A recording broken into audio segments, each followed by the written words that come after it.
सभी का स्वागत करते हुए और हम शाम की आदरणीय गुरु नंदिनी सिंह जी से हम संवाद करते हैं। आज का जो एक मुख्य प्रश्न सबसे पहला है दीदी आपसे कि आप जयपुर घराने की जो एक शीर्ष परंपरा है उसकी प्रतिनिधि हैं, नृत्यांगना रही, खूबसूरत गुरु हैं।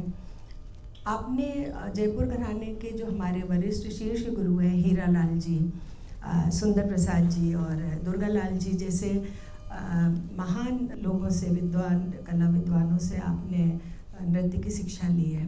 तो आज हम सभी लोग आपसे आज जानना चाहते हैं कि उन गुरुओं की किस तरीके की शिक्षण पद्धति थी, क्योंकि जब एक कलाकार आपके रूप में या आप अपनी शिक्षा को कहीं दे रहे हैं तो गुरु का अपने संस्कार भी शिष्यों में देते हैं। खाली एक क्लास में तातेट या तत्त थुन ही एक शिक्षा का प्रकार नहीं है, बल्कि उससे कई जुड़ी ऐसी चीज़ें हैं और आप ही एक ऐसा अभी माध्यम है जो उन गुरुजनों के बारे में आप बता सकती हैं। तो आप कृपया उनके बारे में बताइएगा। मेरा सादर प्रणाम सबको। कब शुरू किया ये तो मुझे भी याद नहीं, क्यों शुरू किया ये भी नहीं मालूम क्योंकि वो एक हमारी माँ की परंपरा थी या माँ को बहुत पसंद था कथक नृत्य करवाना, इसलिए मैंने शुरू किया। मेरे सबसे पहले 5 साल की उम्र में मैंने शुरू किया था, शायद 4 या 5 साल में, जिसका एक फ़ोटोग्राफ है जिसकी वजह से मैं कह सकती हूँ कि वो मेरा पहला फ़ोटोग्राफ है विद पूरी ड्रेस के साथ, जो कि मैंने 5 साल में शायद कुछ भी नहीं किया होगा मगर है। तो वहाँ मैंने शुरू किया था गुरु उत्तम कुमार जी से, जो बॉम्बे से थे। उनसे मैंने 6 महीने शायद ली होगी शिक्षा, शुरुआत की। उसके बाद गुरु गिरिराज जी आए थे, तो उन्होंने मुझे शिक्षा दी और स्टेज पे करवाया भी। देखिए, उस वक़्त की मैं सच्चाई बताती हूँ, गुरुओं की सच्चाई। उन्होंने खुद ये कहा मेरी माँ से कि अब इसको मेरे गुरुजी सिखाएंगे, और वो गुरु हीरा लाल जी को लेकर आए थे हमारे घर। तो गुरुजी ने मुझे घर पे ही सिखाया सारा कुछ। और अब ख्याल आता, उस वक्त तो ख्याल भी नहीं था इस बात का, मगर उनकी सच्चाई गुरु की कि जो सिखा रहे हैं वो अपने को अलग करके अपने गुरु को सामने ला रहे हैं कि ये सिखाएंगे अब इस बच्ची को, क्योंकि अब ये आगे बढ़ेगी ज़रूर। उनका शायद ऐसे ख्याल होगा उस वक़्त। मैं उन्हीं की गंडाबंद शागिर्द हूँ, गुरु हीरा लाल जी की। जब वो आते थे तो उनके साथ उनके सुपुत्र आते थे, गणेश हीरा लाल जी। और एक्चुअल में सिखाया मुझे गणेश हीरा लाल जी नहीं है, और उन्होंने इतने प्यार से सिखाया है कि मैं बता नहीं सकती हूँ कैसे। उनका अपना एक पद्धति थी सिखाने की। हमारी माँ उन दिनों उनको आठाने देती थी पान खाने के। उनको पान खाने का बहुत शौक़ था गुरुजी को, तो गुरुजी देते नहीं थे पैसे बिल्कुल भी, और हमारी माँ उनको आठाने देती थी चुपचाप रोज़ के। और वो मुझे 4 आने देते थे रोज़ के, कि मैं एक बार बोलूँगा, एक बार सुनाऊँगा, अगर तुमने पकड़ लिया तो तुम्हें ये 4 आने मिलेंगे मतलब इस तरह की पद्धति थी उनकी सिखाने की कि वो दिमाग बच्चे का खुल जाए, उसकी पकड़ मजबूत हो जाए और पूरा फोकस, पूरा कंसंट्रेशन उस पर पड़ जाए। और 7, 8, 9 साल की उम्र में तो आप समझते हैं कि जब छतों पे सब बच्चे भाग रहे होते हैं, खेल रहे होते हैं और सबका ध्यान उस तरफ लगा हुआ होता है, फिर उसके बीच में हम 3 बजे स्कूल से आते ही सीधा खड़े होना है, बस इतना ही आता था। सीधा घुंघरू बांधिए और खड़े हो जाइए। और फिर वो 3 बजे स्कूल से आ रहे हैं हम, या गर्मियों में 1:30-2 बजे आ रहे हैं, या सर्दियों में 3 बजे आ रहे हैं, तो भी हम 5-7 बजे तक वो कंटिन्यू चलता था। कोई ये पूछने वाला नहीं कि तुम्हें भूख भी लगी है या नहीं लगी है, पानी की तो बात ही नहीं है। मगर उसके बाद हमें इतना बड़ा कटोरे में दूध और मक्खन डाल के वहीं खड़े खड़े पिला देते थे तो उसके बाद आप खाना खाइए, जो करिए। वो भी नहीं मिलता था शायद उसके बाद में, कौन 7-8 बजे खाना खाएगा। मगर हमारी जो रियाज हुआ है उस वक़्त, वो शायद ही आज के बच्चे कर पाते हैं। और मैं गणेश हीरा लाल जी को, अपने भैया को कभी नहीं भूल सकती हूँ, क्योंकि आज मैं जो भी कर रही हूँ, जो अंदर से भाव निकलते हैं, वो सारे उनके दिए हुए हैं।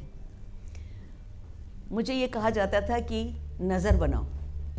आजकल नज़र की बात बड़ी अलग हो गई है कि कथक में नज़र ही सबसे बड़ी चीज़ होती थी, कि नज़र बनाइए। नज़र बनाने का एक ढंग था कि ऐसे नॉर्मल नज़र है, उसके बाद में जब आप नज़र बनाते हैं तो वो अलग हो जाती है। जैसे मैंने अभी दिखाई थी आपको कि ये नॉर्मल नज़र है, उसके बाद जब बनती है तो फिर बनती चली जाती है। और फिर कहते थे और गहरी और गहरी, देखो वो दीवार खड़ी, दीवार के पार देखो, दीवार के पार देखो, ऐसे देखो, ऐसे देखो, ऐसे देखो, बस। मतलब वो उसको मतलब बनाने का तरीका। और फिर कहा जाता था कि देखो रात को जब गर्मियों में हम छत पे सोते थे तो कहते थे कि चंद्रमा निकल रहा है ना, कंटिन्यू उसको देखो। तो वो क्या था, नज़र एक जगह टिकाना। तो हम रात भर जब तक नींद नहीं आती थी तब तक एक टक बिना पलक झपके बस देखते रहते थे चंद्रमा को, और वो देखते देखते देखते देखते देखते देखते नज़र बनना शुरू हो जाती थी।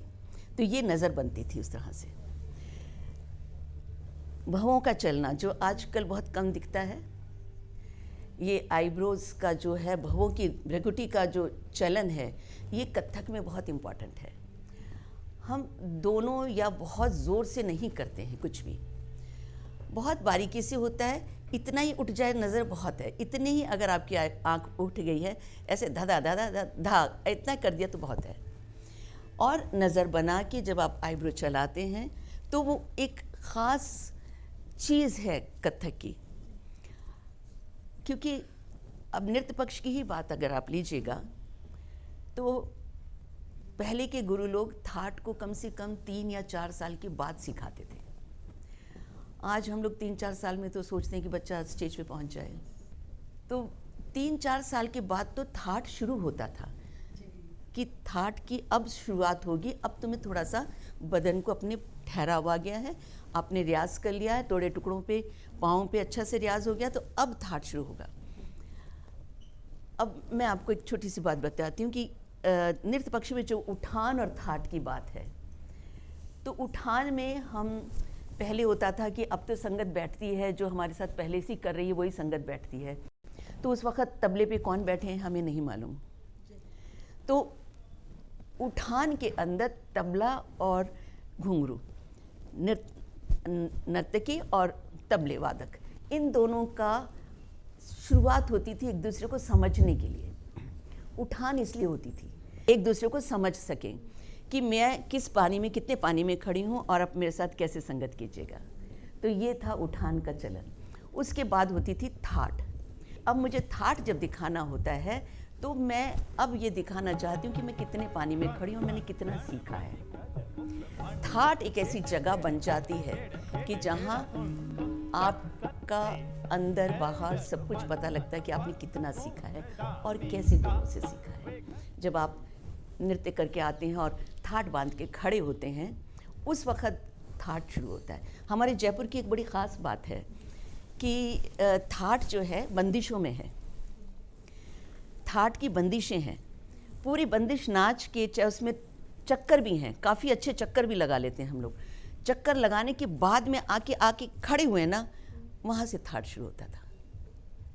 अब यहाँ पे आप आके खड़े हो गए हो, अब यहाँ से आप बता रहे हो अपने अंदर का कि मैं कितनी, यहाँ से कि मैं कितना मैंने सीखा है। वहाँ पे डोरा खींचना, गर्दन का, भवों का, नज़र का एक जगह टिकाना और अपने अंग का सही इस्तेमाल करते हुए खड़े होना, वहाँ थाट होता था। तो ये सब बातें हमारी 3-4 साल के बाद में शुरू होती थी, उससे पहले कोई भी थाट नहीं सिखाते थे। और गुरु सुंदर प्रसाद जी तो 2-2 साल क्लास में बिठा देते थे। वो तो कहते थे कि बैठो बेटा, अगर कोई सीखने आया ना तो उनको कहते कि अच्छा बैठ बेटा। जैसे आपने हीरालाल जी के साथ शिक्षा ली, तो कितने समय बाद आप सुंदर प्रसाद जी के सानिध्य में आए? परिस्थितियाँ ऐसी थीं कि मेरी मदर जो थी वो, मैं 13 साल की थी जब वो गुजर गईं। 13 साल की उम्र में मैं मतलब गुरुजी को अफोर्ड नहीं कर पा रही थी तब। तो मैंने फिर नाट्य बैले सेंटर्स ज्वाइन किया था। नाट्य बैले सेंटर में मैं राधा का, पार्वती का काफ़ी अच्छा किया मैंने। और वहाँ मुझे आज भी लगता है कि मेरा उस वही अंग जो है ना, क्योंकि वहाँ पे उदय शंकर स्टाइल भी सिखाया जाता था, जिसमें भरतनाट्यम, ओडिसी, कुचिपुड़ी, कथकली, मोहिनीअट्टम मैंने सब किया, क्योंकि नाट्य बैले सेंटर में वैसा ही सिखाया जाता था और वैसे ही मूवमेंट्स बनते थे। तो उसकी वजह से, मणिपुरी की वजह से शायद वो ग्रेस जो है वो डिफरेंट ग्रेस है मेरा कथक का। गुरुजी ने मुझे नहीं करने दिया उड़ीसी। मुझे उड़ीसी बहुत पसंद था, मगर गुरुजी ने कहा नहीं, उड़ीसी नहीं करोगे, कोई भी दूसरा नृत्य तुम वैसे नहीं करोगी कि एकदम बराबर की, जैसे कथक भी कर रही हो उड़ीसी भी कर रही हो, नहीं। क्यों? क्योंकि उड़ीसी एक ऐसी चीज़ है, कथक हमारा जो है ना वो एकदम बीच का नृत्य है, एकदम सेंटर का। इधर उड़ीसी और मणिपुरी है, उधर भरतनाट्यम, कुचिपुड़ी एंड कथकली है, और कथक एकदम बीच का। अगर उड़ीसी के लिए मेरी हल्की सी भी गर्दन आके टेढ़ी हो गई तो ख़त्म हो गया कथक, और अगर भरतनाट्यम के जैसा मेरा हाथ थोड़ा सा भी स्ट्रेट हो गया, सीधा हो गया, तो वो भी कथक खत्म हो गया। क्योंकि कथक जो है ना बहुत एकदम सेंटर लाइन में है ना, तो वो बहुत सहज, हम सहज नृत्य बोलते हैं इसको, कथक को सहज नृत्य कहते हैं। उसके लिए हमें बहुत बनाना नहीं पड़ता है। अगर हमें कोई मूवमेंट भी दिखाना है तो अगर मैं हाथ उठा के घूंघट दिखाऊंगी तो ये घूंघट नहीं बन पाएगा, जैसे भरतनाट्यम में होता है। और अगर मैं मणिपुरी के समान एकदम ऐसे करके करूंगी तो भी नहीं पसंद आ पाएगा कथक। तो इन दोनों के बीच का है ये। पहले लोग कहते थे कि तलवार की धार है कथक। ज़रा सा भी आपका अंग ज़रा सा भी टेढ़ा हुआ या आपका पाँव अलग से कहीं पड़ गया तो एक तो वो मुजरा बनने का ढंग बन जाएगा, वहाँ से हमें इसको बचाना है कि मुजरा ना बने। तो कथक जो एकदम बीच का है, जिसमें लास्य तांडव बराबर का चलता है। कई जगह पूछा जाता है कि लास्य कब करें और तांडव कब करें। ऐसा कुछ नहीं है कि तांडव अलग है या लास्य अलग है, ऐसा कुछ नहीं है। मेरे हिसाब से, मेरी सोच में लास्य और तांडव आपके हर किसी के बीच में है। अर्धनारीश्वर हर कोई है, और वो अगर आपके बीच में आता है तो आप लास्य भी उतना ही करेंगे, तांडव भी उतना ही करेंगे। और कथक के अंदर ये सही बात है कि आप अगर कोई भी बंदिश ले लीजिए, कोई भी पढ़ंत कर लीजिए, कुछ भी कर लीजिए, उन बोलों के उतार चढ़ाव के साथ अगर आप कर रही हैं तो लास्य और तांडव दोनों बराबर का चलेगा।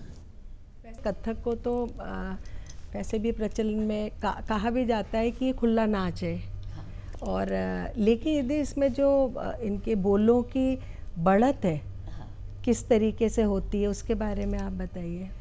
कथक में उपज होती है, बाकी किसी भी नृत्य में नहीं हो पाती है, क्योंकि वो आइटम्स के जैसा बना है कि वैसे ही पूरा आपको वैसा का वैसे ही करना है। और कथक खुला नाच इसलिए है, खुला नाच इसलिए मतलब ये अपने दायरे में है, अपने ग्रामर के दायरे में रहता है, उससे बाहर नहीं निकल सकता कहीं भी, अपनी लय ताल के बीच में है, मगर फिर भी इसको खुला नाच इसलिए कहते हैं कि इसकी एक एक बंदिश अलग अलग है। हम उठान सीखेंगे तो कम से कम 20 उठाने सीख लेते हैं, 50 उठाने सीख लेते हैं। हम थाट सीखते हैं तो कम से कम 8-10 थाट सीख लेते हैं। आमद है तो आमद भी है, परण आमद है तो उसके बाद पढ़ने शुरू होती हैं। तो हर बंदिश अपने में पूरा एक आइटम है, और हम इसको जब करते हैं तो ऑडियंस को देख के करते हैं, जो मैं करती हूँ, कि हम कैसी जगह पे कर रहे हैं, कहाँ कर रहे हैं, किस वक्त कर रहे हैं, कौन सामने बैठा है, इस बात का ख्याल रखते रखते अपना आप ही, अगर मैंने तैयारी करके आई हूँ कि मैं तो ये परण करूँगी, मैं ये करूँगी, मैं वो करूँगी, मगर वहाँ आके पता लगता है कि वो तो भूल गए, अच्छा ये परण सुन लीजिए। इसलिए इसको खुला नाच कहते हैं कि हम कभी भी किसी वक्त भी इसको चेंज कर सकते हैं। जो हम तैयारी करके आए हैं या हमने बहुत ज़्यादा ये सोच रखा है कि हम ये करेंगे वो करेंगे, तो वो सब आइटम बन जाता है। समय बदल गया, अब तो बिना संगतकारों के होता है। हाँ, तो रिकॉर्डिंग में होता तो है। फिक्स है कि हमको यही परण करना है, यही तोड़ा करना है। तो वो आइटम बन गए हैं, वो आइटम बन गए हैं। और कथक का जो खुशबू है ना, वो कहीं गायब हो गई है। जैसे आर्टिफिशियल फ्लावर सामने रखे हों, बहुत सुंदर लगते हैं, वैसे ही है, मगर एक गुलाब अगर सही में एक गुलाब होगा तो उसकी खुशबू अलग से दिखाई देगी। तो आज जो है हमारा नृत्य जो है वो आर्टिफिशियल बंच के जैसा बनता जा रहा है कि आप यहाँ पे ये प्रेजेंट कर दीजिए, यहाँ पे ये प्रेजेंट कर दीजिए, ताकि वो मुरझाए ना। कथक में खुशबू नहीं है आपके। अब खुशबू शब्द एक ऐसी चीज़ है कि जिसको आप समझ नहीं पाएंगे कि खुशबू क्या हो सकती है, कथक की खुशबू क्या हो सकती है।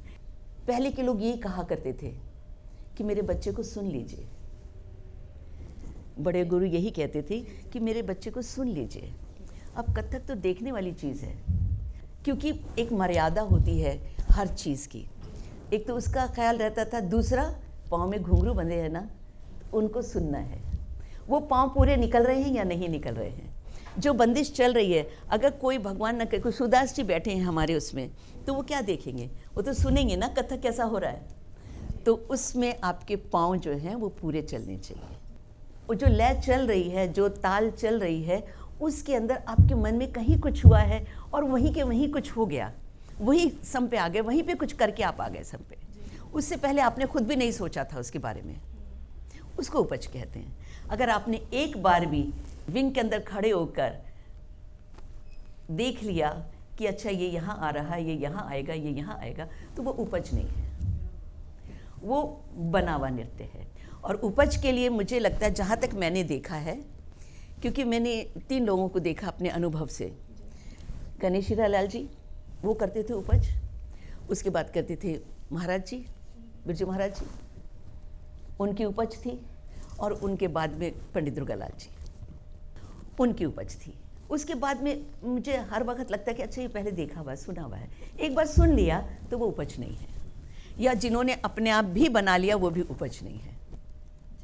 तो उपज आजकल नहीं है। और उसके बाद में उपज भाव में भी उपज होती है। ये 2 चीज़ें हैं कि हमारे नृत्य में, नृत्य पक्ष में उपज और भाव पक्ष में उपज। नृत्य, जहाँ नृत्य से नृत्य बन जाता है वहाँ भी उपज होती है। उपज होती है वो हमने देखी है गुरु महाराज जी, शंभू महाराज जी की। एक होता अर्थ, आपने भावार्थ करा, उसके बाद होता है एक आपके अपने मन से निकली हुई, अपनी सोच से निकली हुई चीज़ें।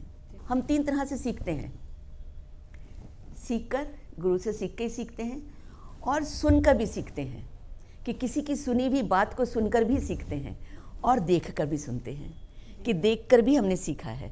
तो मैंने शायद देखकर सीखा है शंभू महाराज जी से। उपज की भी बात कर रहे हैं, पर अभी आजकल तो बहुत सारी ऐसी चीज़ें कि जैसे दर्जापरन है, नौ हक्का है, त्रिपल्ली है, उसको आइडेंटिफाई स्टूडेंट्स नहीं कर पाते हैं। और या तो वो कुछ करते भी हैं तो उनको उसका टर्म नहीं पता है कि ये बात क्या है, या तो वो गुरु उनको नहीं बताते या उनको समझ नहीं आती है। तो उस बारे में आप थोड़ा बताइए। मैं अभी बताती हूँ, पहले मैं गुरुओं की बात कर लूँ। गुरुओं की तो बात हमारी रह भी गई है। अभी तक तो मेरे गुरु हीरालाल जी की बात बताई थी कि कैसे उन्होंने मुझे सिखाया, गणेश हीरालाल जी ने मुझे चाराने दे के कैसे सिखाया है। और उसकी ये पकड़ हो जाती है कि बच्चे को एक बार देखने के बाद में पकड़ आ जाना। वो एक बार जो कुछ सुन लेते थे ना, फिर वो उनकी चीज़ हो जाती थी। तो उनको कभी भी प्रोग्राम्स में या ऑडिटोरियम में वो आके एकदम पीछे छुप के बैठते थे, क्योंकि उनको बैठने नहीं देता था। प्रोग्राम बंद हो जाते थे, अगर देवीलाल जी आके बैठे तो प्रोग्राम बंद हो जाते थे। कहते थे अच्छा निकालो इनको बाहर, बाहर निकालो। क्योंकि और फिर उन्होंने सीखा भी, जब हम भारती कला केंद्र में थे माता सिंदरी रोड, तो वहाँ टेम्परेरी झुग्गी के जैसा मान था, ऊपर का, नीचे फ्लोर पर पक्का था। तो वहाँ हम सीखते थे, तो वो चटाइयों से चारों तरफ बंद था। तो देवीलाल जी वहाँ एक छोटी नाली होती ना, जैसे घरों के बाहर ओपन नाला होता है, उसमें घुस के और वो चटाई में से हटा के और वहाँ बैठ के देखते थे। और तब भी पता लग जाता था कि गुरु जी को भी, महाराज जी को भी, कि देवीलाल जी वहाँ बैठे हैं। फिर कहते थे इनको निकालो बाहर, क्योंकि उनका यही खासियत थी कि एक बार अगर वो किसी की चीज़ सुन लेंगे तो बस वो फिर चीज़ उनकी हो गई, और उनके बाद में उसके ऊपर उसका एक दूसरा रूप ज़रूर बना देते थे। तो ये उनकी खासियत थी। जब मेरी मम्मी गुजरी हैं, मैं 13 साल की थी, और उसके बाद में मैं पहली बार भारती कला केंद्र में आई हूँ। नैना देवी जो थी उस वक़्त की, उन्होंने मुझे एक तरीके से गोद ले लिया था। जो मेरे कथक के संस्कार हैं वो सब उन्होंने मुझे दिए थे। मेरी माँ से मिले, गुरुजी से मिले, उनके बाद नैना जी से। उन्होंने ही मेरा नाम निम्मी से नंदिनी रखा। तो उन्होंने एक प्रोग्राम बनाया था कि बैठ के मुझे भाव दिखाना है। अब 13 साल की उम्र की, अब बैठ के भाव दिखाने वाली बात। तो उन्होंने सबसे पहले मुझे भारती कला केंद्र में बुलाया। उस वक्त कथक केंद्र नहीं था, कथक केंद्र भारती कला केंद्र ही था। तो महाराज जी वहाँ थे, और महाराज जी के सामने मुझे बैठने के लिए कहा गया। तो मैं आई, और उस वक्त आप समझिए कि 67 में टाइडी गर्ल्स होती थी, एकदम टाइट यहाँ तक की शर्ट्स पहन के, जो यहाँ से भी बंद होती थी। आपको याद होगा कि हम बस में चढ़ते थे तो उछल के चढ़ते थे क्योंकि पाँव उठा ही नहीं सकते थे। तो वैसे ही शर्ट पहन के मैं आई और चूड़ीदार पजामा और शर्ट पहन रखी थी। मैं आई, महाराज जी ने मुझे देखा, कहा बैठिए, और मैं बैठी हूँ उछल के ऐसे पीछे पाँव करके ऐसे बैठ गई। तो महाराज जी ने कहा अच्छा साड़ी पहन के आ सकती हो। मैं 13 साल की थी उस वक़्त और मैंने फ़र्स्ट टाइम साड़ी पहनना शुरू किया उस वक़्त। बड़ी सी बिंदी लगा के साड़ी पहन के महाराज जी के सामने बिठाया और उन्होंने वो कंपोज़ किया। एक डोली में बैठ के मुझे भाव दिखाना था कि पीहर छोड़ के मैं जा रही हूँ, और महाराज जी की कंपोजिशन थी बहुत सुंदर, मुझे अभी याद नहीं हुए है। तो उस पे मैंने बैठ के भाव दिखाया था। तो वहाँ से मेरी शुरुआत। अब मुझे ऐसा लगने लगा कि मैं भाव दिखा सकती हूँ, कि महाराज जी मतलब एग्री हो गए कि मैं बैठ के भाव दिखाऊं, और उन्होंने करवाया वो, उसमें बहुत अच्छा लगा। फिर उसके बाद में नैना जी मुझे बिठा के ज़रूर समझाती थी कि बेटा ऐसे ऐसे ऐसे है। नैना जी मेरी एक तरह से मेंटर थी, मेरी माँ की जगह उन्होंने ली थी, मुझे सब कुछ भुला दिया था। फिर नाट्य बैले सेंटर में आई हूँ तो माँ श्री भगवान दास जी वर्मा थे डायरेक्टर, जिन्होंने मुझे काफ़ी अच्छा सिखाया, उदय शंकर स्टाइल भी, और मैं मैंने वहाँ किया। उसी दौरान मैं गई हूँ भारतीय कला केंद्र में गुरु सुंदर प्रसाद जी के पास। गुरु जी जो थे उनकी आदत थी कि अगर कोई नया आता था तो कहते थे अच्छा बेटा बैठ जाओ, और वो बैठ जाओ मतलब कि कब खड़े करेंगे ये नहीं मालूम, और किसी में इतनी हिम्मत भी नहीं हो सकती थी कि कोई ये पूछे कि गुरु जी मैं तत्कार कर लूँ, नहीं, बैठ के पहले देख लो। अब देखने में साल निकल जाए, 2 साल निकल जाए, 3 साल निकल जाए, जब तक गुरु जी की मर्ज़ी है। मतलब ऐसे गुरु होना आज शायद नहीं मिल पाते हैं जैसे गुरु सुंदर प्रसाद जी थे। उनके घर जाइएगा, सुबह उन्होंने मुझे कहा 5 बजे आना है तुम्हें सीखने के लिए।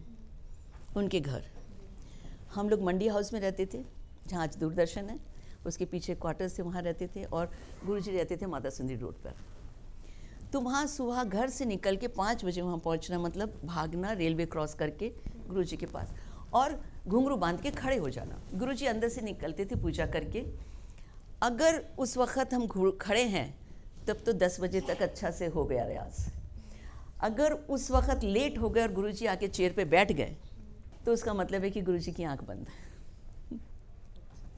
फिर गुरु जी आँख नहीं खोलते थे, 8, 9, 10 बजे तक भी बैठे हैं, सुन रहे हैं, करते रहो, जिसको जो करना है वो नहीं सुन रहे हैं, नहीं देख रहे। ये उनका स्टाइल था सिखाने का। और उस वक़्त सीख रहे थे हम पंडित दुर्गालाल जी, मदन, चरण गिरधर, तुलसी, हम काफ़ी लोग थे वहाँ पे उस वक़्त जो ये सुबह के टाइम में उनके घर पे सीखते थे। क्योंकि उसका भी एक एपिसोड हो चुका था कि मैं क्यों घर पे जा रही थी, केंद्र में क्यों नहीं सीखा। प्रिया पवार सीख रही थी, मैं बैठ गई थी, गुरुजी ने कहा बैठ जाओ, बैठ गई। तो प्रिया पवार ने शिकायत लगा दी माता जी को कि हमारी क्लास में कोई और आके कैसे बैठेगा, क्योंकि उस वक़्त था कि एक ही जना एक क्लास करता था एट अ टाइम, 1 घंटे की क्लास एक ही जना करता था। और गुरुजी इनको क्या बता रहे हैं, उनको क्या बता रहे हैं, किसी को नहीं पता है। इसीलिए आज हमारे सबक सबके अलग अलग है, सबके अंग अलग हैं। एक ही गुरु से सीख के भी पंडित दुर्गालाल जी का अंग, मेरा अंग, उर्मिला जी का अंग, दीदी का अंग, सबके अंग अलग हैं। सबसे बड़ी है रोशन कुमारी जी, तो रोशन कुमारी जी भी उन्हीं की शागिर्द रही हैं, उन्हीं की शागिर्द थी वो, उनका अंग अलग है। रोशन जी से मेरा अंग बिल्कुल नहीं मिलेगा, क्योंकि मेरे अंग को शायद गणेश भैया ने पहले बनाया है और उसके बाद में फिर भगवान दास जी ने, तो मेरा अंग एकदम अलग हो गया। मतलब इतने सही गुरु आजकल मिलना बहुत मुश्किल है। लड़कियों को तो वो पाँव नहीं छुआते थे गुरुजी, कहते थे कि नहीं बेटा उधर से पाँव छू लो, बस वहीं से नमस्कार कर लो, और शाम के 5 बजे तक बाद कोई उनके घर में नहीं रह सकता लड़की। तो उस वक्त हम लोग प्राउडली कह सकते थे कि जयपुर जो है वो पक्का है, नियत का भी, काम का भी, सब जगह का, कि जिसमें कहीं कुछ ऐसा नहीं हो सकता कि जो आप बच्चियों को भेज रहे हैं तो वहाँ क्या होगा क्या नहीं होगा, ऐसा कुछ नहीं था उस वक़्त गुरुजी तक। ये भारतीय कला केंद्र में ही। उसके बाद में मैं गुरुजी, मेरी शादी हो गई 71 में, और मैं 14 साल के लिए संन्यास लेके चली गई। मेरे हस्बैंड एयरफोर्स के हैं, विंग कमांडर थे, अभी उनके साथ पूरा भारत घूमा है, तो उस वक़्त मैं इतना नहीं कर पाई।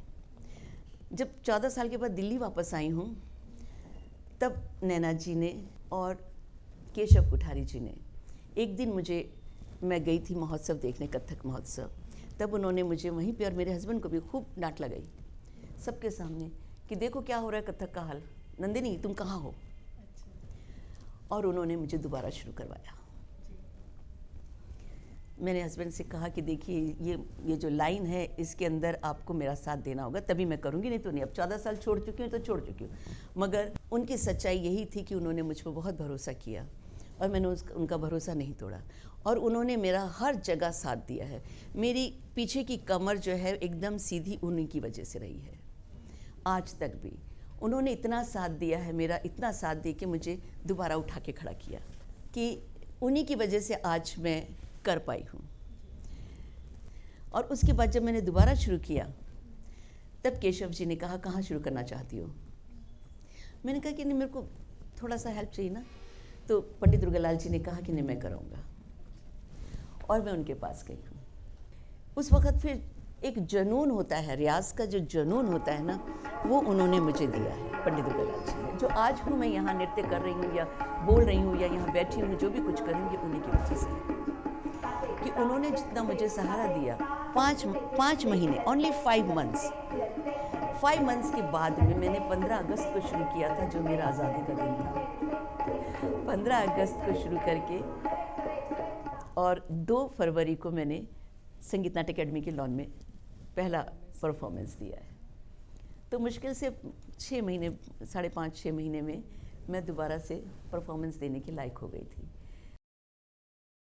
मेहनत करनी पड़ती है, खुद को मेहनत करनी पड़ती है, खुद को जुनून चढ़ाना पड़ता है, तभी रियाज हो सकता है, नहीं तो रियाज नहीं होता है। और एक नशा होता है मंच का, एक नशा होता है रियाज का। ये दोनों नशे अलग हैं। रियाज के नशे में आपकी शक्ल दिखाई देती है, आपकी आंखों में दिखाई देता है कि रियाजी बच्चा है। पहले कहते थे गुरुजी, लोग कहते थे ना कि जितना घुंघरू बांध के खड़े होती पता लग जाता है बेटा कितना रियाज किया तुमने। घुंघरू बांधने के ढंग से पता लग जाता है कितना रियाज किया, और जब आप खड़े होकर ठाठ बांध के खड़े होते तब पता लगता है कितना सीखा। ये 2 चीज़ें बड़े लोग कहते थे। और मंच का नशा जो है वो एक अलग चीज़ है। मंच पे जब आपको वाह मिलती है, तालियों की बात मैं नहीं करूँगी क्योंकि हमारे समय में शायद तालियाँ बजाना शर्म की बात होती थी। आज आपको मैं ये बता रही हूँ कि ताली जहाँ बज जाती थी वहाँ कान लाल हो जाते थे कि हे भगवान क्या हुआ, ताली बज गई है, इसका मतलब मुझे मंच छोड़ के जाना पड़ेगा।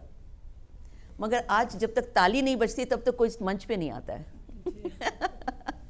ये फ़र्क हो गया है थोड़ा सा, क्योंकि इसका उदाहरण है, हम लोग पहले कॉन्फ्रेंस बजाते थे, कॉन्फ्रेंस बजाई जाती थी, कॉन्फ्रेंसेस होती थी, आज प्रोग्राम्स नहीं बोलते या उत्सव नहीं कहते हैं, कॉन्फ्रेंसेस कहा जाता था। और वो कहाँ होती थी? नुमाइशों में। एटा, इटावा, मुजफ्फरनगर, मेरठ, ये फेमस नुमाइशें होती थी और उसमें कॉन्फ्रेंसेस होती थी 10-10 दिन की, वो हमने बजाई हैं। वो उसमें बिस्मिल्लाह खां साहब, उस्ताद बिस्मिल्लाह खां साहब शुरुआत करते थे शहनाई से और एंड करते थे महाराज जी 10वें दिन। ये एक परंपरा सी बन गई थी कि ये शुरुआत है और ये एंड है। उसके बीच में हर आर्टिस्ट, जितने आर्टिस्ट होते थे आते थे, और हम तो बहुत छोटे थे, यंग थे, तो उसमें ऐसा हो जाता था कि कभी कभी महाराज जी के ही दिन मैं नाच रही हूँ। तो हम लोग मेरठ में एक बार या मुजफ्फरनगर में एक बार नाच रहे थे, तो मेरा तो शुरुआत में हुआ। शांता गोदई महाराज जी रेल चलाते थे, उन्होंने रेल बजाई, मैं नाची। तो आप सोच लीजिए 14, 15, 16 साल की लड़की अगर नाचेगी तो अच्छा ही लगेगा लोगों को। ताली भी बजाते तो हमें तो कोई फ़र्क नहीं पड़ता, मगर जब महाराज जी आए ताली बजते ही वो चले गए। महाराज जी ने छोड़ दिया स्टेज कि नहीं नाचूंगा। फिर उसके बाद दोबारा आए, फिर एक बार ताली बज गई, फिर चले गए कि नहीं मैं नहीं नाचूंगा। क्यों? कि ताली बजाने वाले लोग बैठे हैं।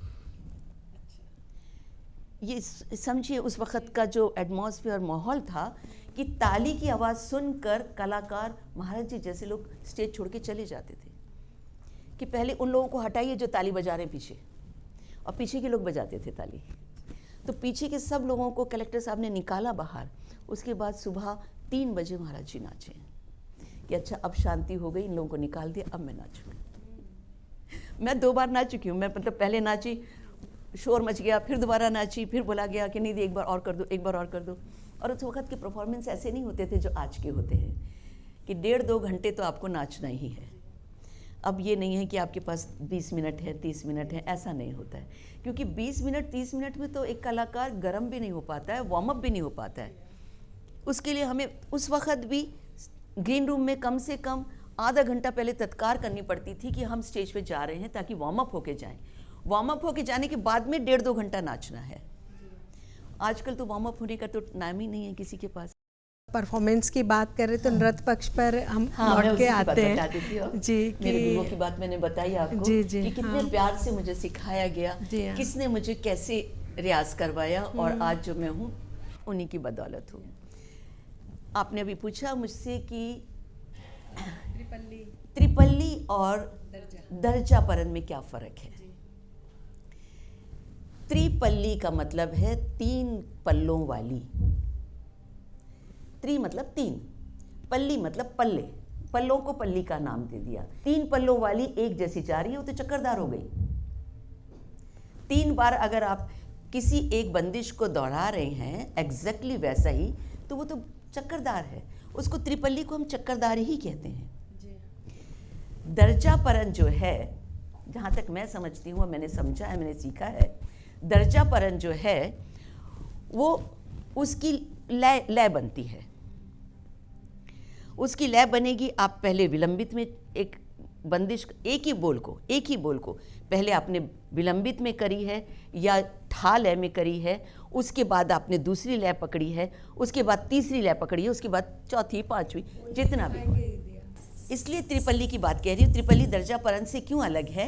क्योंकि हम त्रिपल्ली ही नहीं, हम 5 पल्ली भी करते हैं, हम 7 पल्ली भी करते हैं। दर्जापरन है 7 उसकी लय की, और 5 लय की भी दर्जापरन है, और एक ही परन में भी 4-4 लय बन जाती है, तो उसको हम दर्जापरन कहते हैं।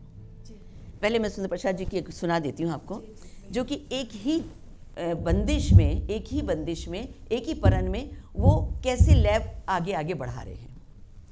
धा दिन दिन दिन धा टिट धा दिन दिन दिन धा धा तिन तिन तिन ता टिट धा धा दिन दिन दिन धा ति धा ती ट क ता ग दी गी ने धा तड़ धा धाती टे धागे दीगी नागे गे तेटे का ता किड़दा धा धागे दी नागे गे तेटे का ता तेटे ता तेटे का धेटे ता धेटे का ता किड़दा किड़दा का ता तेटे का ता धेटे का ता धा तड़ धा धाद्र के दिकिटे धा किड़दा तेटे धाद्र के दिक धेटे धा धा धा धाद्र के दिकिटे धाद्र के दिकिटे धा किड़दा तेटे धाद्र के दिकिटे धेटे धा धा धाद्र के दिकिटे धेटे धा धा धाद्र के दिकिटे धा तड़ धा किड़दा तेटे धा धा धा धा किड़दा तेटे धा धा धा धा किड़दा तेटे धा धा धा धा। अब एक ही बंदिश में ये 4 लय बन गई। इसको हम दर्जापरन कह सकते हैं। 3 पल्ली की है, 3 पल्ली मैं बोलूँगी नहीं, 3 दर्जे की परन है, जिसको 3 पल्ली नहीं 3 दर्जे की परन कहते हैं। ये 2 प्रकार से है, एक मेरे को मिली है गुरुजी से, और एक मैंने इसके अंदर अपनी थोड़ी सी जोड़ ली है।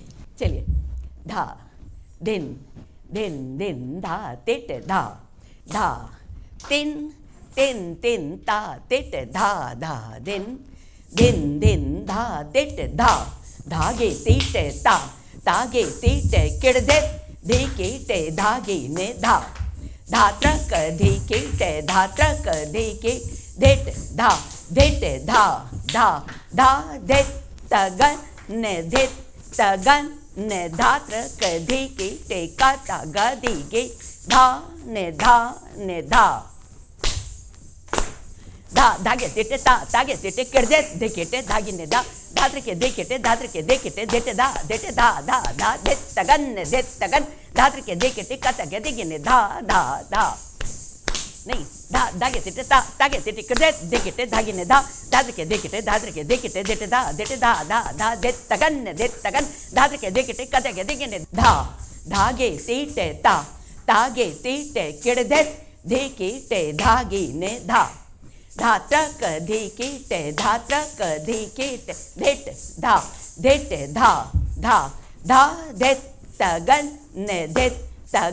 ने धात्र कधे के टेका गधे गे धा धा धा 1 2 धा धागे तेटे ता तागे तेटे किड़दे देकेटे धागे ने धा धात्र के देकेटे धात्र के देकेटे देटे धा धा धा दे तगन धात्र के देके काता गधे गे ने धा धागे तिटे ता तागे तिटे किड़दे देकेटे धागे ने धा धात्र के देकेटे देटे धा दे तगन धात्र के देकेटे कतगे देगे ने धा। इसको कहते हैं दर्जापरण, और हिंदी में दर्जा शब्द जो उर्दू का है और इसको हिंदी में कहते हैं खंड। हमारे यहाँ गुरुजी की जो सुंदर प्रसाद जी की जितने भी बंदिशें हैं, जितनी भी विलंबित की परने हैं, परने कहूँगी मैं, विलंबित की परने हैं, वो सब की सब आमद के नाम से कही गई हैं। अच्छा, फला आमद सुनाओ, वो फला आमद सुनाओ, फला आमद सुनाओ, और उसमें ताथई ततथई आथई ततथई का कोई जिक्र नहीं। जो मैंने अभी सुनाई ना आपको, वो भी गुरु सुंदर प्रसाद जी की थी, और हमें सिखाई गई आमद के नाम से, फला आमद सुनाओ। तो आमद शब्द जो है, जो अभी अभी रिसेंटली मुझे लगता है कि 20-25 साल या 30 साल से जुड़ा गया है।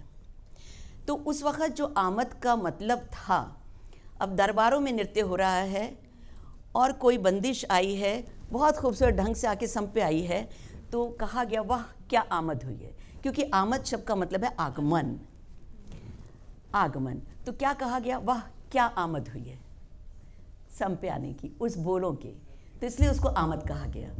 और उसके बाद में फिर कहा गया, अच्छा हमारे गुरुजी लोगों ने क्या कहा होगा, एक और आमद सुन लीजिए, और वो बंदिश का नाम ही आमद के नाम से हो गया। चाहे कोई भी हम बंदिश कर रहे हैं, विलंबित की पढ़ने कर रहे हैं, वो सब आमद के नाम से हमने सीखी हैं। उसमें कहीं भी ताथई ततथई आथई ततथई का कोई मतलब नहीं है, क्योंकि वो पढ़ने हैं, और पढ़नों को आमद के नाम से ही कहा गया। हमने भी सीखा है, तो जैसे एक जो प्रचलन में आमद है, दातिट तातिट दादा टिट कृदातिट, ये परन है, हाँ, परन है। पर ये आमद धातिट ना ये आमद के नाम से हम लोगों ने करी है, क्योंकि ये जयपुर की है। धातिटे धातिटे धाधातिटे क्रय धातिटे दिता कत्ता धिकीटे धा दिन तक क्रय धा दिन तक क्रय धा ताकीटे धिकेटे तकटे धिकटे धागे दिखना के तिटे कतके दिखने धा ताथई ततथई आथई थई थई थई थई थई तत धा ने धा ने धा ने धा ने धा ने धा ने धा। ये हमने आमद के नाम से हमने बनाई है, अभी बनाई है, ये पहले नहीं थी। पंडित दुर्गालाल जी के टाइम तक आमद का कोई मतलब नहीं था। तो लखनऊ में ये था कि ताथई ततथई आथई ततथई, एक हाथ जैसे इधर का जा रहा है वैसे ही हाथ इधर का भी जाए, जो अंग इस सीधे हाथ से गया वही अंग इस हाथ से जाए, तो वो आमद कहलाएगी।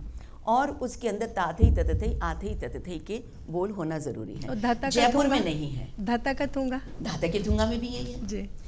धात का थूंगा धागे दींगे ता धा दिन ता देता केड़ धात का थूंगा ताकीटे तका तेटे का ता गदी गे ने ता थई तत थई आ थई तत थई थई तथई तथई थई थई थई तत 1 2 3 4 5 1 2 नहीं ऐसे कुछ है उसका, ठीक है। माता थई तत थई आ थई तत थई लगा देंगे तो वो आमद हो गई।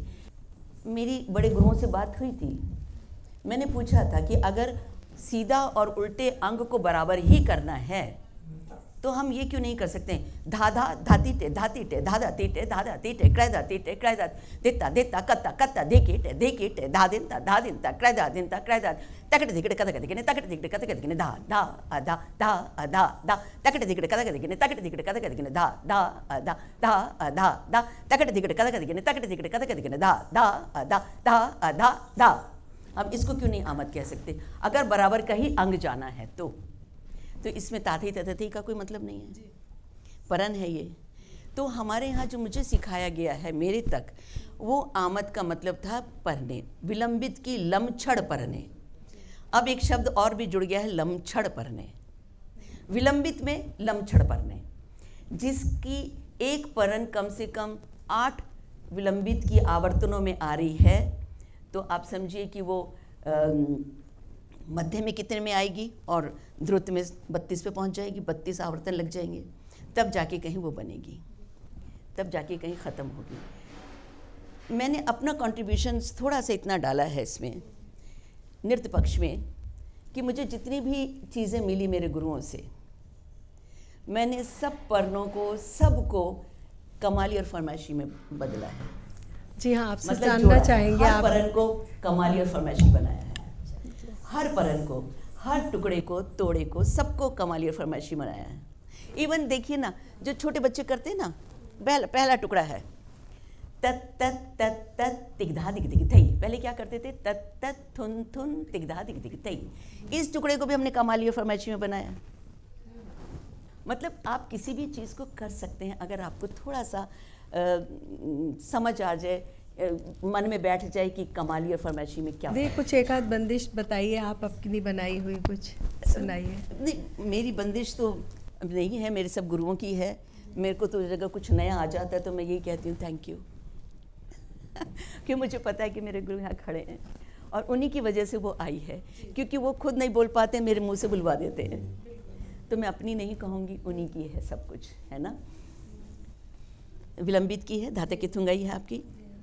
ता अधा त का थुंगा धा अगे दी इंगे ता अधा दिन ता दे ता केड़ धा त का थुंगा तकी टे तका तकी टे तका तकी टे तका ती टेका तगा दिगे ने धा धा ते टेका तगा दिगे धा धा ते टेका तगा दिगे ने धाती धा ने धा धा ने धा ने धा ते टेका तगा दिगे ने धाती धा ने धा धा ने धा ने धा ते टेका तगा दिगे ने धाती धा ने धा धा ने धा ने धा दृढ़ तकता धा त का थुंगा धा अगे दी इंगे ता अधा दिन ता दिन ता केड़ धा त का थुंगा तकी टे तका तकी टे तका तकी टे तका ती टेका तगा दिगे ने धा धा ते टेका तगा दिगे धा धा ते टेका तगा दिगे ने धाती धा ने धा धा ने धा ने धा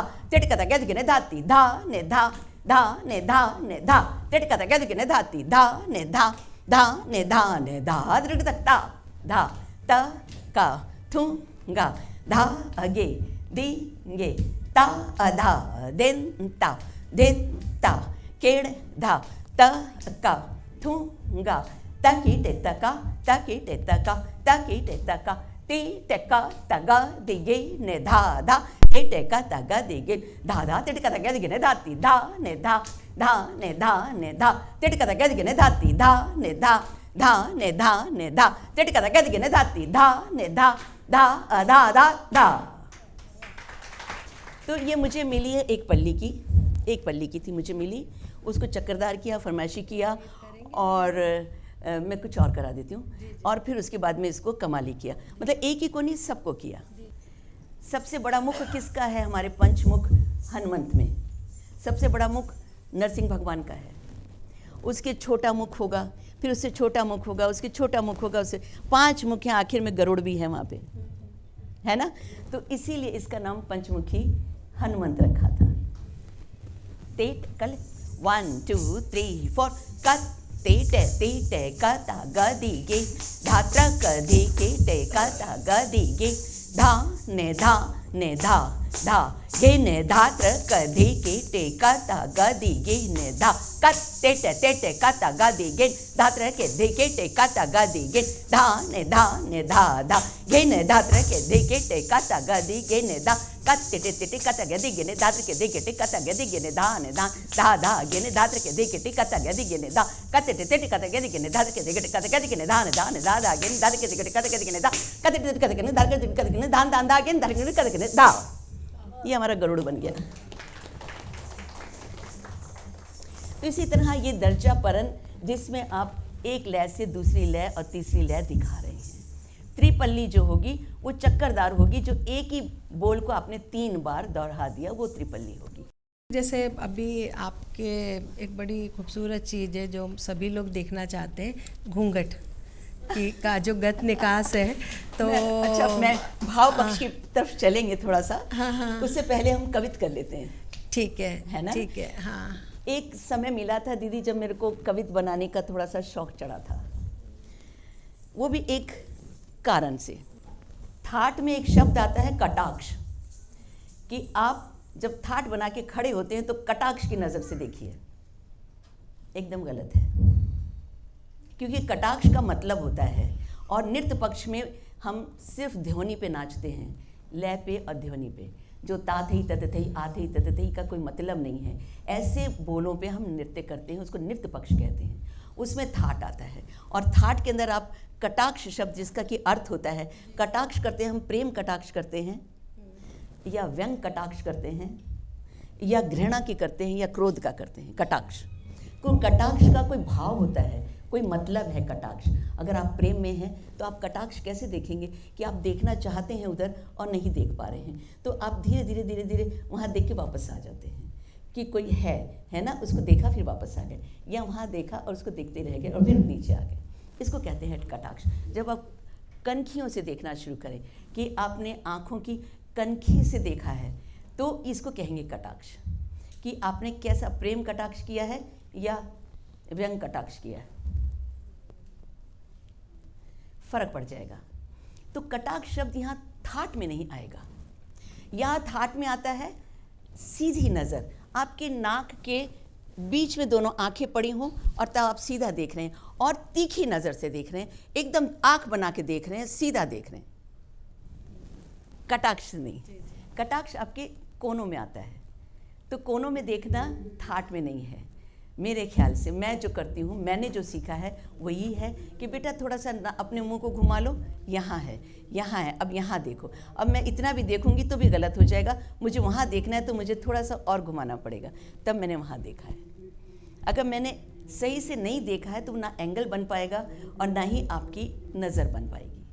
तो कटाक्ष शब्द यहाँ पे नहीं आया, और इसी कटाक्ष शब्द के ऊपर ही मैंने कविता बनना शुरू किया था। क्योंकि कथक केंद्र में जब मैं थोड़े दिनों के लिए गई थी, 3-4 साल के लिए, तो वहाँ पे कटाक्ष की मैंने कहा नहीं, कटाक्ष ऐसे नहीं है, यहाँ कटाक्ष नहीं आएगा। और उसके बाद मैंने कई कविताएं बनाई। मैंने एक गणेश परन को भी बनाने की कोशिश करी है। मेरी सोच थी कि ओम जो 3 ओकार का है, आओ अम, तो मैंने उसको आधे से शुरू किया है। 13, 14, 15 ओम प्रथम नाथ गणपति गणेश कर मंगल होय, वक्रतुंड एक दंत लंबोदर सोहे, चढ़त मोदक मूषक वाहन गिटगिड़ गिटगिड़ गिटगिड़ धामा पार्वती मन मोय, शंकर संग पूजत देव देवागण नंदी मगन होत ताल देत देत नृत्य करत मृदंग बजाय, धाकृतक दुम कृतक लंबोदरिक दंतरा, धाकृतक दुम कृतक लंबोदरिक दंतरा, धाकृतक दुम कृतक लंबोदरिक दंतरा। वैसे मुझे तो गणेश परन बहुत मिली हैं, गुरुजी की भी मिली है। मैं किटे किनत दिग थो, उसको मैंने तीसरी जाति में कर दिया। वो जाती है मैं किटे किनत दिग थो, मैंने क्या मैं किटे गिनत दिग थो, सिंदूर चिरचित सूंड ब्रह्मयन थारी किटे तपरिक कुंडलिक हस्तो प्रदो, उसको तीसरी जाति में कर दिया। तो इस तरह से थोड़ा बहुत चेंज, मतलब वो रखा है, वो वैसा ही मैं देती हूँ जो मेरे गुरुजी से मुझे मिला है। मैं हमेशा इन बच्चों को वो पहले देती हूँ, उसके बाद में कहती हूँ ये उसका प्रकार है, मैंने जो कोशिश करी ये उसका प्रकार है, तो ये वहाँ से देती हूँ मैं। एक और दिख सुनाऊंगी। हाँ, क्योंकि काफी अलग संगीत दीदी शिव के ऊपर है। कथक केंद्र में मुझे कहा शिव के ऊपर परन बनाइए, मैंने कहा नहीं, कविता है, लीजिए। जटा गंग चंद भाल विराजे, मुंड माल गल भुजंग साजे, चिता भस्म अंग अंग दिगम, कर त्रिशूल कर डमरू बाज, डग डग डिम डिम डुगुड डगड डिम, डग डग डिम डिम डुगुड डगड डिम डिम, डुगुड डगड डिम डिम, डुगुड डगड डिम डिम। ब्रह्मा विष्णु देख देख मन मन हर्षाय, नारद सारद देव मुनि संग नंदी जय जयकार मचाए, जय शंभु जय जय जय शंभु जय शंभु जय शंभु जय जय जय शंभु जय शंभु जय शंभु जय जय जय शंभु जय शंभु। मृग तृष्णा बहुत रेयर चीज़ है, कवित्व में मृग तृष्णा बहुत रेयर है। एक है गुरु जी की, मेरे हीरालाल जी की, और एक है मुझे मिली है दुर्गालाल जी से। एक जगह पे हिरन पानी के लिए तरस रहा है और एक जगह पानी से घबरा के भाग रहा है, तो ये दोनों एक दूसरे के जोड़ में आ जाती हैं। धा दिन दिन धा, धा दिन दिन धा, धा तिन तिन ता दिन दिन, धागी ने धागे तिट्टे, धागी ने धागे तिट्टे, धागी ने धागे तिट्टे, धागी ने धागे ड्रैगन मृगन 1 2 1 2 1 2 3 ड्रैगन मृगन झिझी न झिझी कते कोयल कुकु कुकु दिख दिख दिख थई बेजूरी करे कते तक तक तक थुन नाना तक तक तक थुन गजन घन घन धागी ने धागे तिट्टे, धागी ने धागे किड़दे दे दे धागी ने धा किड़दे थुन त थुन थुन नगने ना किड़दे घेगे ना घेगे तिट्टे, घेगे ना घेगे तिट धा ने धा धा धा किड़दे धा ने धा धा धा किड़दे धा ने धा धा धा। इसमें हिरन कुलांचे भरता जा रहा था कि बिजली की उससे चौंक उठा। अब जो गुरु हीरालाल जी से मिली है मुझे, वो है मृग तृष्णा। मृग तृष्णा जो है, एक पानी की बूंद के लिए मृग कैसे भागता है, जिसको हम वैसे भी कहावत में कहते हैं कि मृग तृष्णा कहाँ आप भागते फिर रहे हो, तृष्णा के पीछे, जो मृग की तृष्णा है उसके पीछे। तो ये वो है धा दिन दिन धा, धा दिन दिन धा, धा तिन तिन ता द्रिग तक दिग तक तक धलांग द्रिग तक तक तक तक तरांग तरांग तरांग तक ता दिगता तक धलांग दिमी धलांग कुक धलांग धा धलांग धा नहीं पात पान निज तजत प्राण तिधा दिग दिग तिधा दिग दिग तिधा दिग दिग धलांग धलांग धलांग धा नहीं पात पान निज तजत प्राण तिधा दिग दिग तिधा दिग दिग तिधा दिग दिग धलांग धलांग धलांग धा। इसकी जो धलांग है ना, उसी को हिरन की छलांग से लगा के बनाया गया है। बहुत सुंदर चीज़ थी। एक छोटा सा आपका अभिनय और म्यूज़िक, मुझे लगता है नीपा आप वो बड़े गुलाम अली खान साहब के अच्छा वो वाला करना है। अच्छा पहले मैं घूंघट दिखा दूँ। घूंघट हाँ, घूंघट मुझे गणेश हीरालाल जी ने सिखाए हैं, उनकी देन है ये मुझे। और कितने खूबसूरती से, मतलब मेरी माँ ने मुझे बताया कि बेटा घूंघट किस लिए हम ले रहे हैं। पहली चीज़, भाव सिखाया नहीं जा सकता, बताया जा सकता है। बताते हैं कि ऐसे भाव करना है, ये करना है, वो करना है, सिखाया नहीं जा सकता। तो उसमें क्या कहते थे कि घूंघट क्यों लेना है, क्यों है घूंघट? लज्जा, लज्जा का प्रतीक है घूंघट, जो कि हमारी परंपरा नहीं है, हमारे संस्कार नहीं है। बीच में मुगल में आ गए तो हैं, अब है तो है, मिक्स है ना, तो भी आए में है तो ठीक है। अब ना भी लें तो अब क्या होता है, उसके लिए पहले तो आपको फील करना पड़ेगा कि आपको सचमुच शर्म लज्जा जैसी चीज़ है। आप एक फीमेन ग्रेस को लाना पड़ेगा, घूंघट तभी आ सकता है। किसी को देख के आप घूंघट खींचेंगे तो उसके साथ सिर्फ घूंघट नहीं खींचता है, उसके साथ आपका बदन भी खींचता है। आपके अंदर के भाव भी जब तक नहीं आएंगे वो नहीं आ पाएगा। अब उसमें मैंने 2 3 4 और इकट्ठे किए थे कि एक बहुत खूबसूरत है और उसको पता है कि वो खूबसूरत है, तो वो जब घूंघट खींचने के बाद में पलट के देखती है तो वो उसको पता है कि वो खूबसूरत है। दूसरी है जो घूंघट अब घूंघट खींचने के साथ आपका जब तक ये बदन ऐसे नहीं जाएगा वो घूंघट नहीं खींचेगा। सिर्फ हाथ से या मुद्रा से घूंघट नहीं होता है। आपको किसी को देख के अगर संकोच में आप तक अंदर नहीं जा रहे हैं तो वो घूंघट नहीं हो सकता। तो यहाँ से आपने खींचा, पकड़ा, अब वो देखना चाह रहे हैं, किसी को नहीं देख पाए, फिर नज़र उठाई है, नहीं देख पाए, इसको घूंघट कहेंगे मेरे हिसाब से। फिर दूसरा है जो कि जिसमें भाव है कि बस देखती रहूं, मैं किसी को देखती रहूं। एक मैं करती हूँ राजस्थान का, दांतों में दबाते हैं और 2 उंगलियों के बीच में से देखते हैं, यहाँ से दबा के और 2 उंगलियों के बीच में से देख रहे हैं। उसमें जो उनकी मुस्कुराहट है या चंचलता है वो दिखाना ज़रूरी है। क्योंकि अपने अंदर की चंचलता आप घूंघट में नहीं छुपा सकते, आपकी आंखें घूंघट में नहीं छुपा सकते। पहले नाइट में अगर दुल्हन भी देखना चाहे तो कैसे देख पाए? घूंघट पड़ा हुआ है और उसको उठाया जा रहा है, मगर वो देखना चाहती है, वो भी देखना चाहती है, तो कब देखेगी, है ना? तो वो जब घूंघट नीचे जा रहा है तब उसकी नज़र ऊपर जा रही है, और जब उन्होंने घूंघट उठा दिया तो आपकी नज़र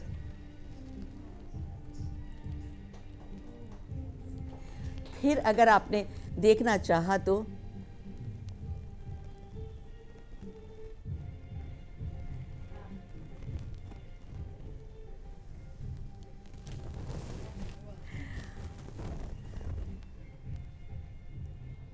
आ गया कोई पीछे?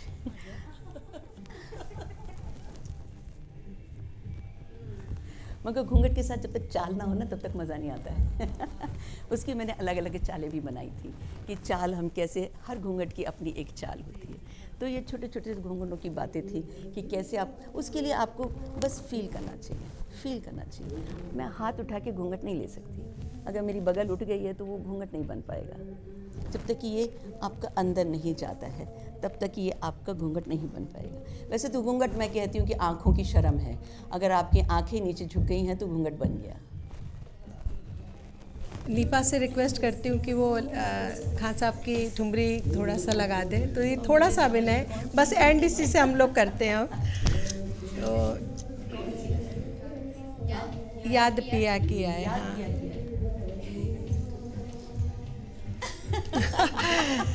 इस वक्त तो मेरा मूड ही वैसा है। हाँ, क्योंकि बातें तो दीदी बहुत कुछ है, लेकिन समय की, हाँ, जैसे मैं बोलती रहूं और कुछ सुनने वाले आप लोग जैसे बैठ जाए तो बस क्या बात है।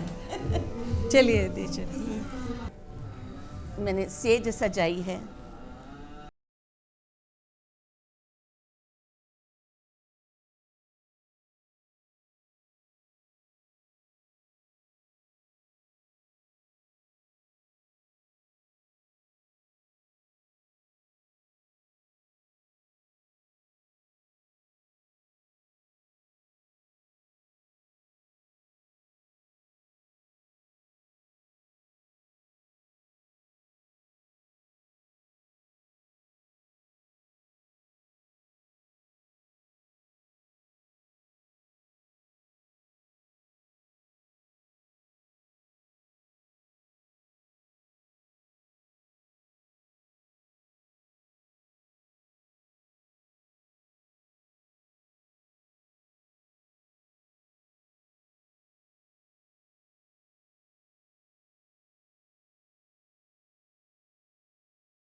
I don't know what I have done.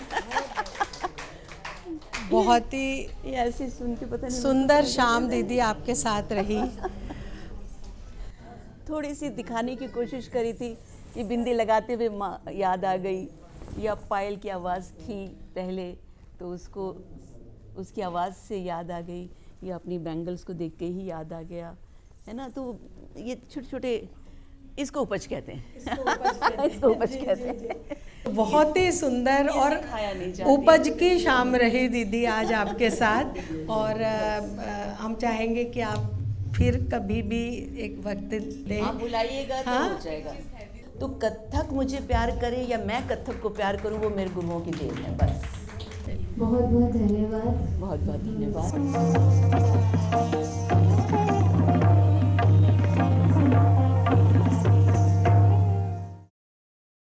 आप देख रहे हैं डीडी भारती।